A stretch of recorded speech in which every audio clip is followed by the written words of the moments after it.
संध्याकाळचे 7 वाजलेत आणि माझ्यासाठी मी इथे चहा ठेवलेला आहे आणि चहा उकळलेला आहे. गॅस बंद करते.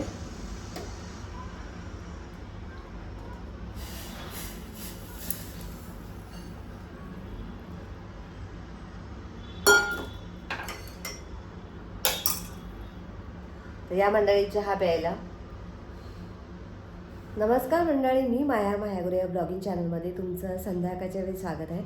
आता संध्याकाळचे 7:30 वाजलेत आणि आत्ता जस्ट मी ब्लॉगला सुरुवात केलेली आहे. तर ब्लॉग शेवटपर्यंत नक्की पहा. तर आता मी आणि केतू निघालोय बाहेर. आज शनिवार असल्यामुळे आता आम्ही दोघीजणी शनी मंदिरात आधी जाणार आणि त्यानंतर जाणार आहोत आम्ही दवाखान्यात. तर चला.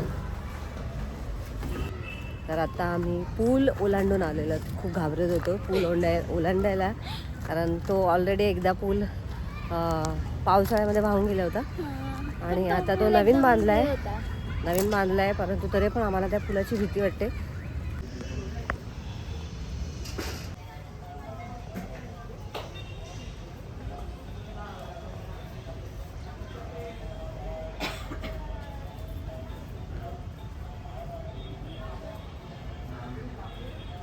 शनी मंदिरात मस्त असं दर्शन झालं आमचं आणि आता आम्ही निघालोय दवाखान्यामध्ये. तर चला इंजेक्शन घ्यायला.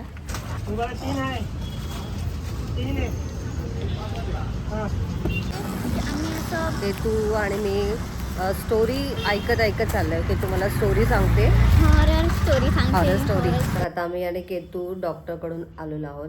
पहिले सुरुवातीला शनी मंदिरात जाऊन आलो आणि त्यानंतर मग डॉक्टरकडे गेलो होतो, कारण B12चं इंजेक्शन आम्हाला दोघींना घ्यायचं होतं. लास्ट होतं इंजेक्शन आमचं आणि सगळे इंजेक्शन आमची पूर्ण झालीत. आणि आता रात्रीचं जे काही स्वयंपाक आहे ते बघते. आता इडली आणि सांबारच करायचं आहे मला, म्हणजे सांबार आहे फक्त, आता इडली करायची आहेत गरम गरम. आल्या मॅडम बसल्यात अभ्यास करत. उद्या काय टेस्ट आहे? हां, प्रिलियम संपली क्लासची? आजच संपली. सकाळी किती वाजता जायचं आहे? 8 वाजता. मग टिफिन आहे का?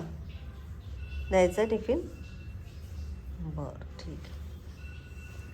आणि काल मी जो फूट मास्क लावला होता पायांना, तर आज मला सकाळी थोडी इचिंग झाली. ॲक्च्युली काय झालं, तो मास्क लावून ॲक्च्युली आपल्याला बाहेर वगैरे जायचं नसतं, म्हणजे उन्हात जायचं नसतं. तर मी बाहेर तर गेली नव्हती, पण गॅलरीत जरा थंडी वाजत होती म्हणून उन्हात उभी होती आणि थोड्या वेळाने मग मला पायांना इचिंग व्हायला लागले. आणि मग तुम्हाला दाखवते. इथे तुम्ही बघू शकता लाल झालं आहे, म्हणजे याची स्किन जी असते ना ती निघायला लागली. ॲक्च्युली असंच होतं, असं ते स्किन निघून मग आपले जे पाय असतात ना ते व्यवस्थित रिपेअर होतात. इथे इडल्या वगैरे रेडी आहेत आणि सांबार दुपारचा आहे आणि तो गरम करायचा आहे. आणि इथे भात थोडासा उरला होता, तर तो भात फ्राय केलेला आहे. तर गॅस बंद करते. आणि आता जस्ट महेश पण आले, तर त्यांना चहा वगैरे दिलाय. तर आता आम्ही सगळेजण आता जेवून घेतो. नमस्कार मंडळी, मी माया मायागुरे या ब्लॉगिंग चॅनलमध्ये तुमचं संध्याकाळच्या वेळी स्वागत आहे.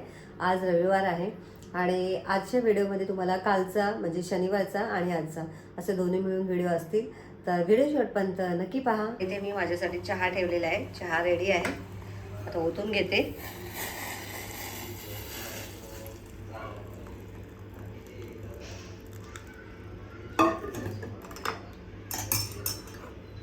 तर चला मंडळी, मी आता चहा घेते, कारण मला आता पटकन दळण पण करायचं आहे.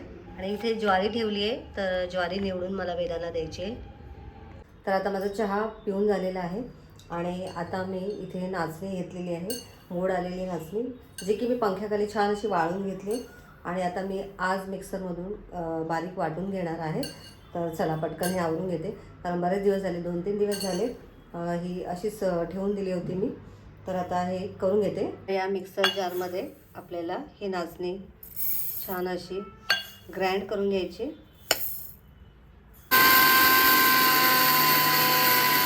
तर इथे तुम्ही बघू शकता मिक्सरमधून मस्त अशी पावडर झालेली आहे आपल्या नाचणीची, छान झालेली आहे. आता हे तयार झालेलं पीठ तुम्ही चाळून घेऊ शकता किंवा तसंच सुद्धा आपण वापरू शकतो. तर आता हे मी थोडंसं चाळून घेते. आता हे पीठ मी चाळून घेते चाळणीने.